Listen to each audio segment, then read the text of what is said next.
Ivoiriennes, Ivoiriens, mes chers compatriotes, chers amis de la Côte d'Ivoire, c'est toujours avec un plaisir renouvelé que je m'adresse à vous à l'occasion du traditionnel message à la nation qui marque le passage à la nouvelle année. C'est aussi l'occasion de faire le bilan de l'année écoulée et de partager avec vous les défis et les enjeux pour la poursuite du développement socio-économique de notre beau pays. Nous abordons tous l'année qui s'annonce avec beaucoup d'espérance.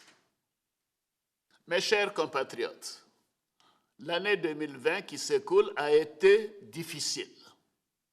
La crise sanitaire liée à la pandémie de COVID-19 continue de secouer le monde entier. La paix et la cohésion sociale dans notre beau pays ont été mises à l'épreuve à la faveur de l'élection présidentielle du 31 octobre 2020. Les violences consécutives à l'appel à la désobéissance civile de certains partis de l'opposition se sont hélas soldées par des pertes en vie humaine, des blessés et des dégâts matériels importants.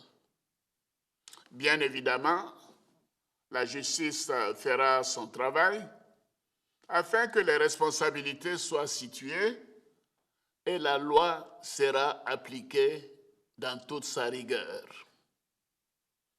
Je voudrais à nouveau m'incliner devant la mémoire des 87 victimes de ces violences et exprimer toute ma compassion à leurs familles. La solidarité de l'État continuera de leur être manifestée. Je me félicite de toutes les initiatives du corps préfectoral, de la chefferie traditionnelle, des guides religieux et de toutes les bonnes volontés qui ont permis d'éviter le pire dans plusieurs localités. Je félicite tout particulièrement les forces de l'ordre pour leur attitude républicaine, leur professionnalisme et la retenue dont elles ont fait preuve face aux provocations durant toute la période électorale.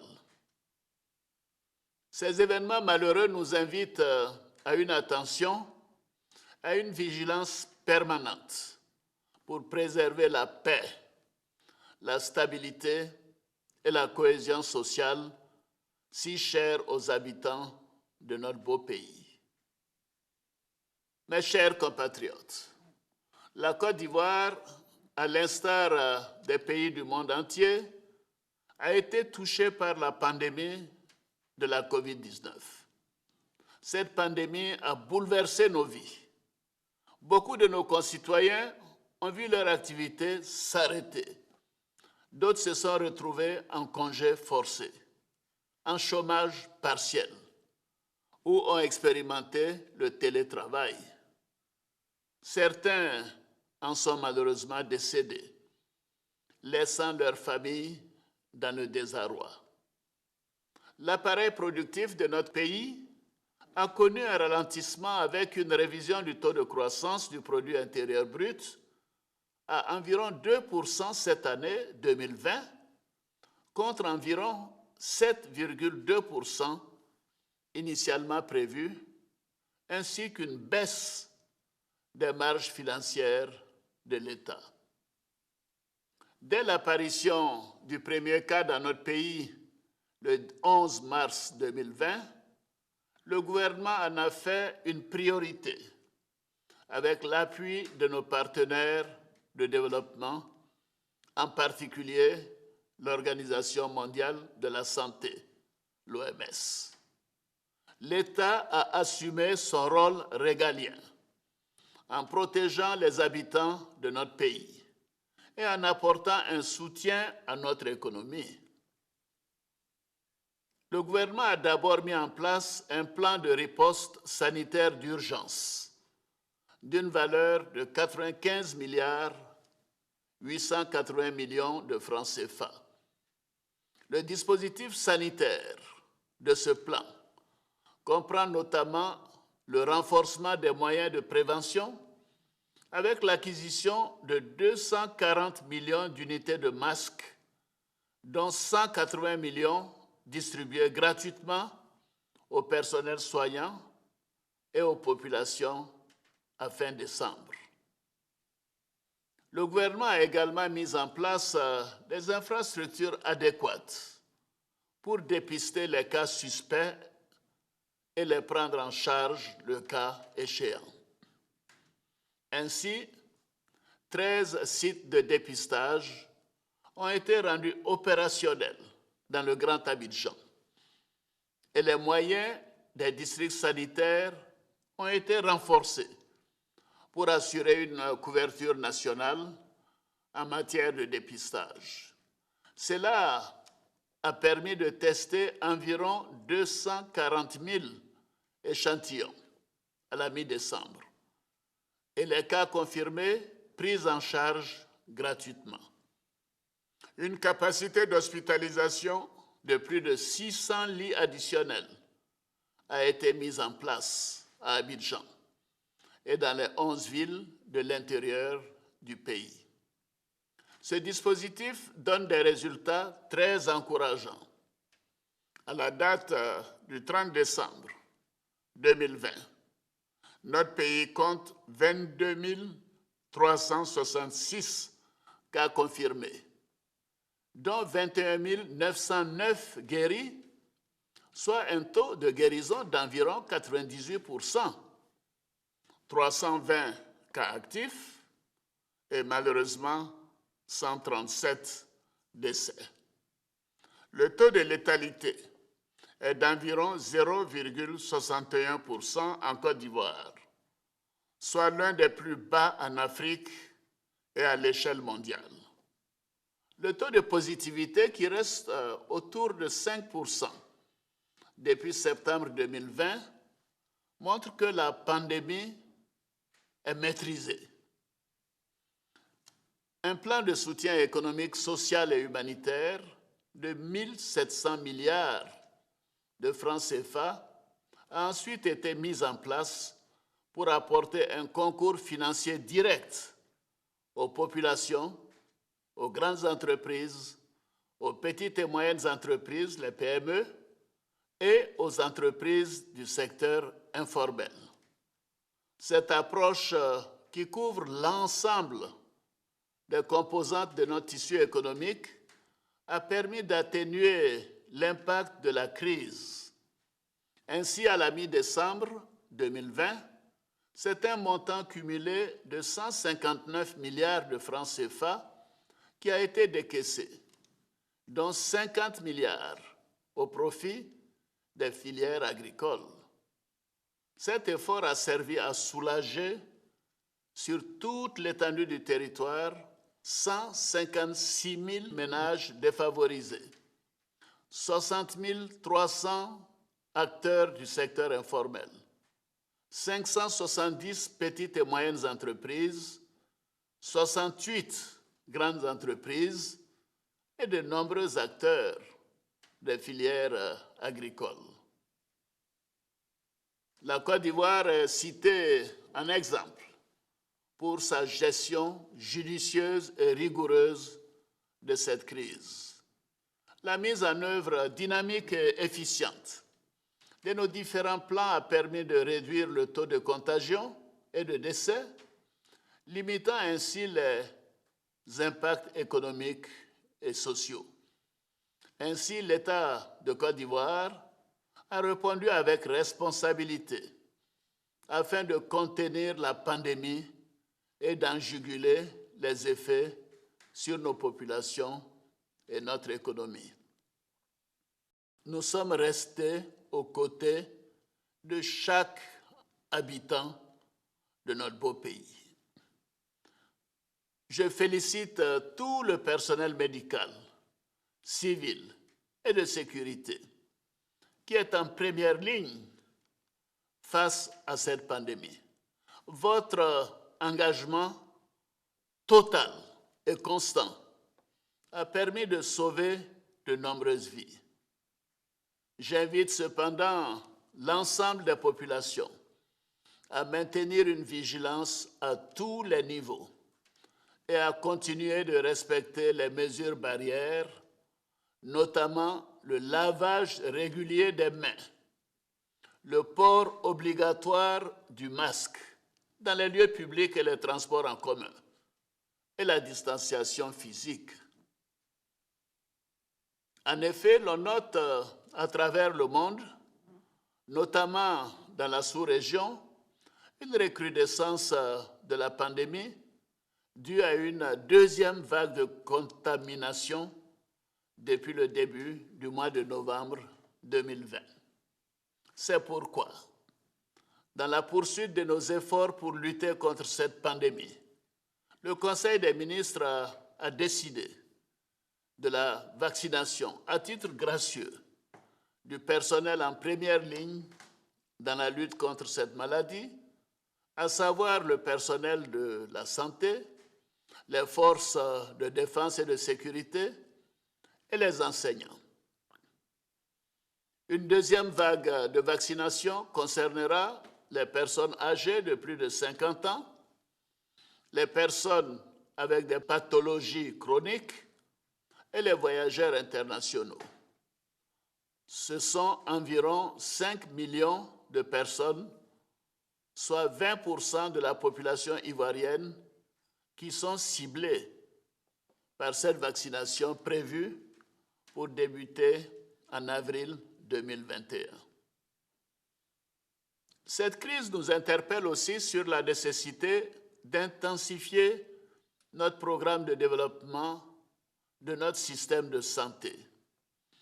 L'accent sera notamment mis sur la généralisation de la couverture maladie universelle, la mise en place de plateaux techniques de haut niveau, l'amélioration de la qualité des prestations, ainsi que la simplification et une rigueur accrue dans la gestion financière des hôpitaux.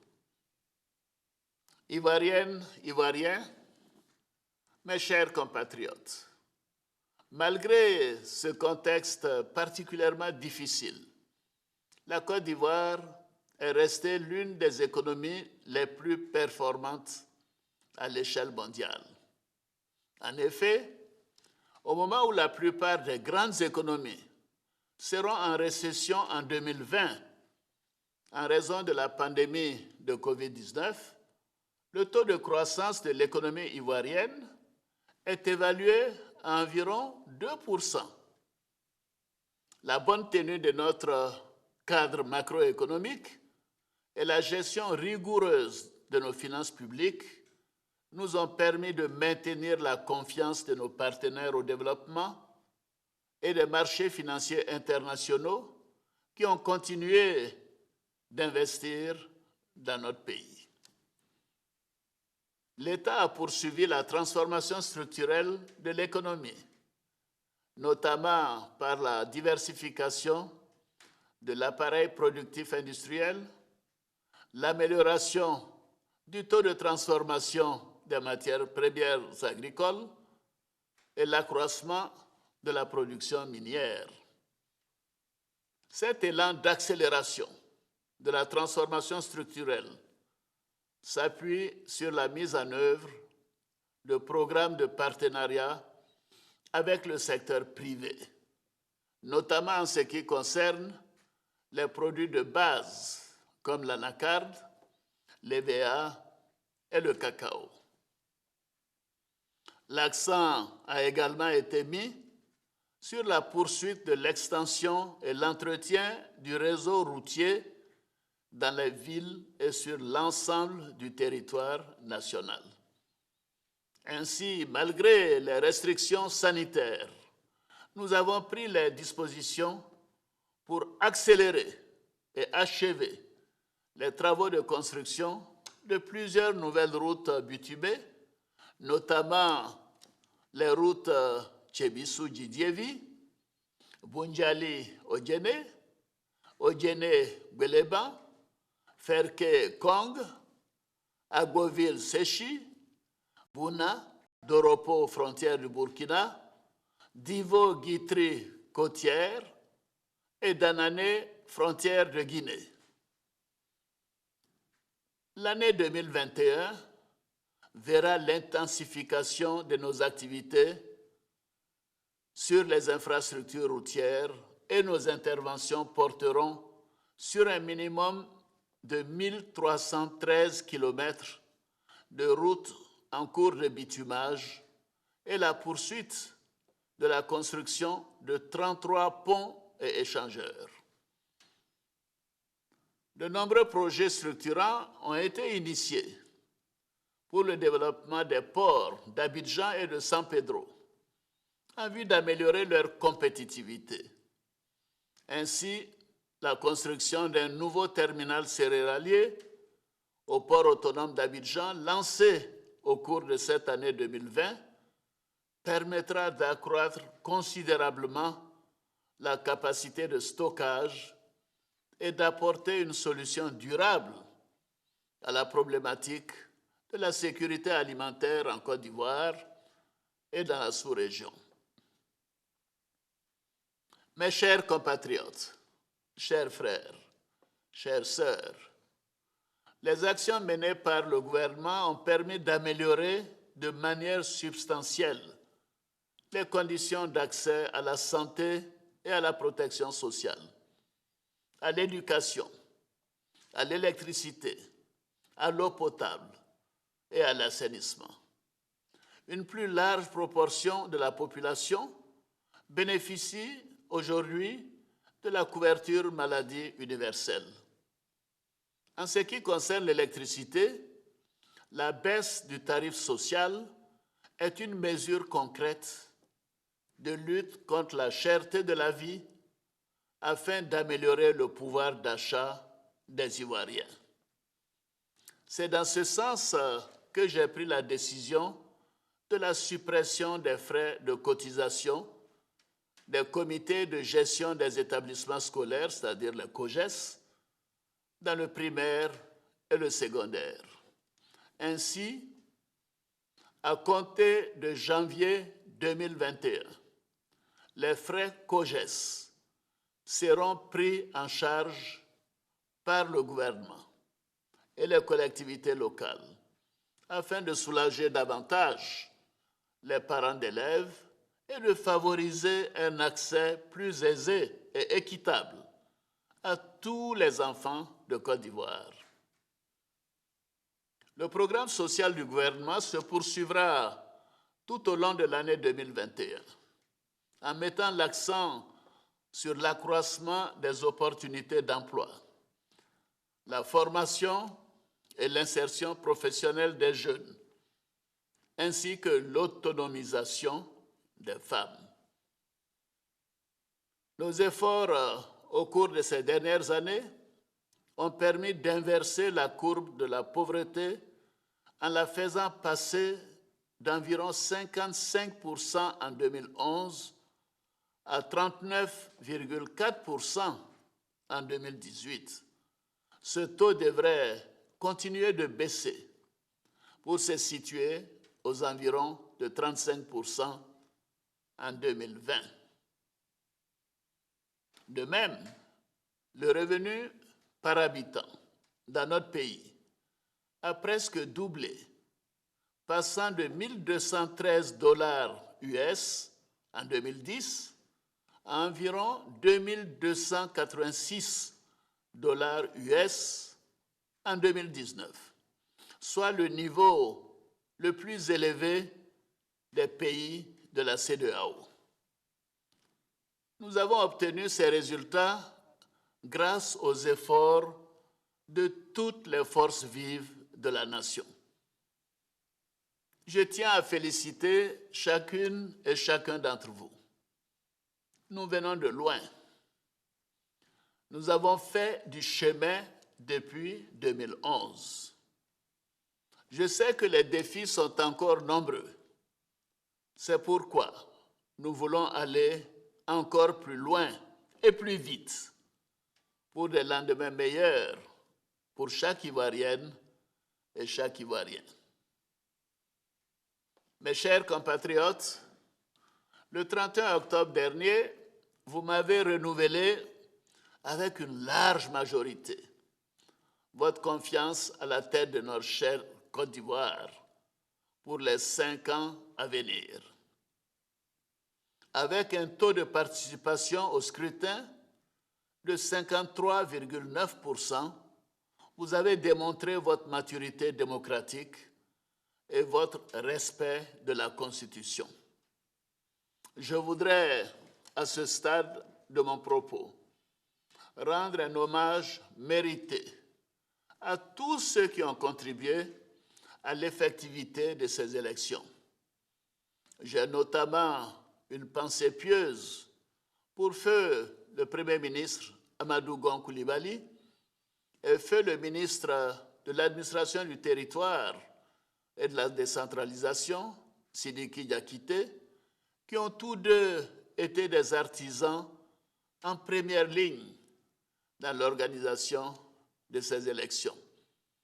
Je voudrais réaffirmer mon engagement à créer les conditions pour la mise en œuvre réussie de notre ambitieux programme de développement intitulé « Une Côte d'Ivoire solidaire » qui place chaque Ivoirienne et chaque Ivoirien au cœur de l'action de l'État. Au cours de ce nouveau mandat, la priorité sera donnée à la consolidation du triptyque paix, sécurité, cohésion, à travers le renforcement de nos institutions, de la justice, de la réconciliation nationale et la culture du vivre ensemble. J'attache du prix au dialogue. C'est l'un des héritages les plus précieux que nous a légué le père de la nation ivoirienne, le président Félix Houphouët-Boigny, à qui je voudrais à nouveau rendre hommage. Afin de consolider la cohésion nationale et la réconciliation politique, j'ai nommé un jeune issu du PDCI-RDA comme ministre en charge de la réconciliation nationale. J'ai aussi instruit le Premier ministre Ahmed Bakayoko de relancer le dialogue politique avec l'opposition et la société civile. Les discussions se sont déroulées du 21 au 29 décembre dernier en vue de la préparation des prochaines élections législatives qui doivent avoir lieu impérativement au mois de mars 2021. Je salue l'adhésion de toutes les parties concernées à ce processus, qui a enregistré la participation de tous les partis et groupements politiques, ainsi que de la société civile. Je me félicite de la qualité de ce dialogue inclusif et des points de convergence qui se sont dégagés, notamment en ce qui concerne la composition et le bureau des commissions électorales locales, ainsi que les recommandations pour l'apaisement de l'environnement politique. Je note la décision de mettre fin au mot d'ordre des désobéissances civiles, annulant ainsi le CNT et le boycott actif. Je me réjouis de la mise en liberté sous contrôle judiciaire de certains inculpés détenus à titre préventif dans le cadre des procédures judiciaires ouvertes pour complot et atteinte à l'autorité de l'État commis à l'occasion de l'élection présidentielle du 31 octobre 2020. J'ai procédé également à la signature d'un décret accordant une grâce collective à environ 2000 de nos concitoyens condamnés pour des infractions mineures.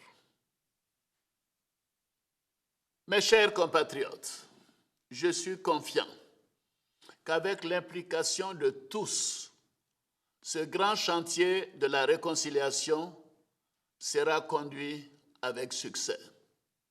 Pour ma part, je ne ménagerai aucun effort pour garantir la paix et la stabilité à nos concitoyens.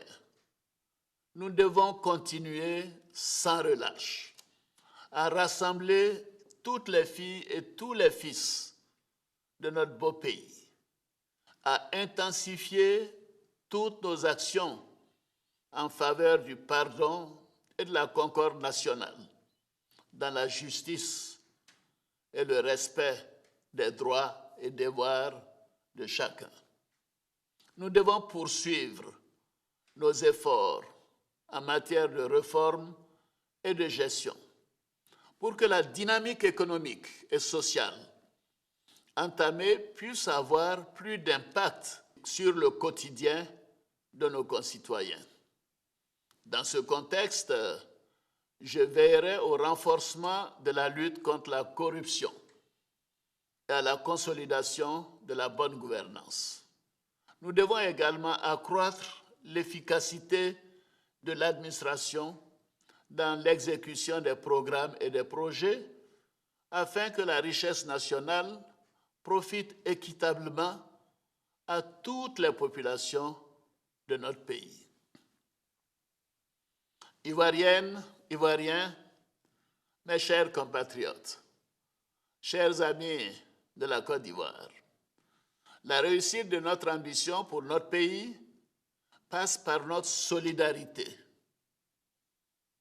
C'est pourquoi nous devons multiplier les initiatives visant à rassembler toutes les filles et tous les fils de Côte d'Ivoire dans le dialogue et la responsabilité.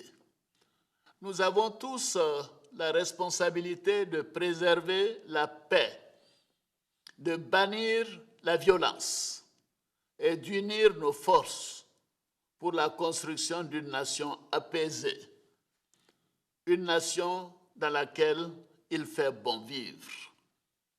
Je crois fortement à notre capacité à offrir à chaque Ivoirienne et à chaque Ivoirien une vie meilleure.